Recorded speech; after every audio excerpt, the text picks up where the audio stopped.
YouTube, Shamir Air Jordan 14, and we are back with a new video.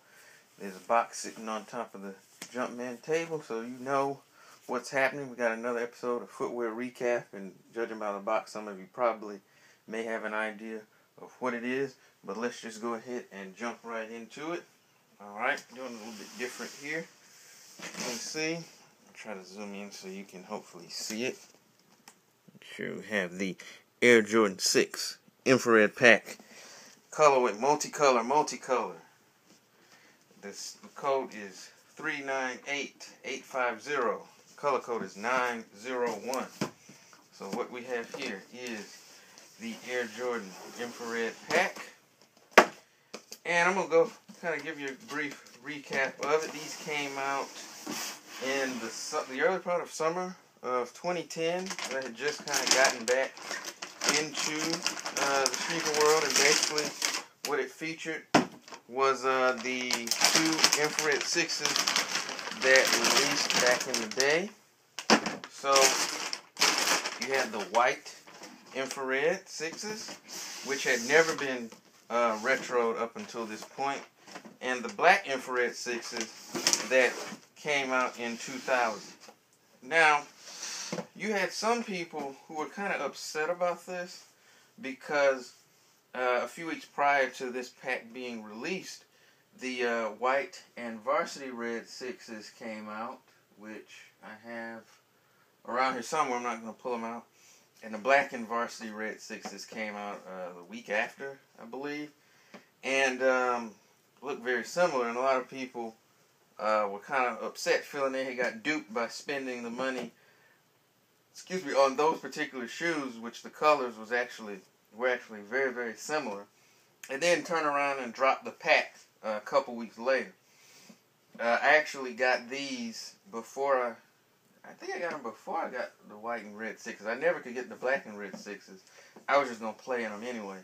But yeah, I never got them in 2000. The infrareds in 2000, and I wasn't buying Jordans in '91 anyway. So I was glad to have it just because I'd never had it.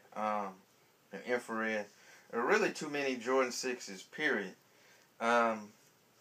Said you've got, it's pretty obvious, white upper.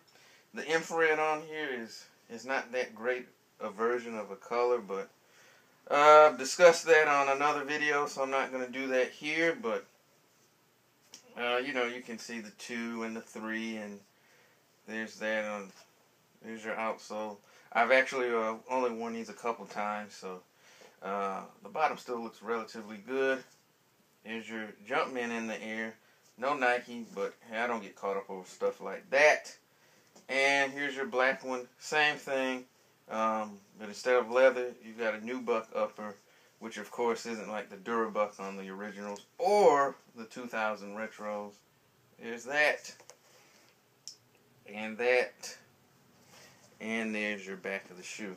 I mean, overall, I think it was a nice pack. My understanding is that it was somewhat limited. I know here in my local area, I called every place that sells sneakers, and there was only one place that even got them. And initially, they told me some garbage talking about I would have had to pre-order them a month in advance.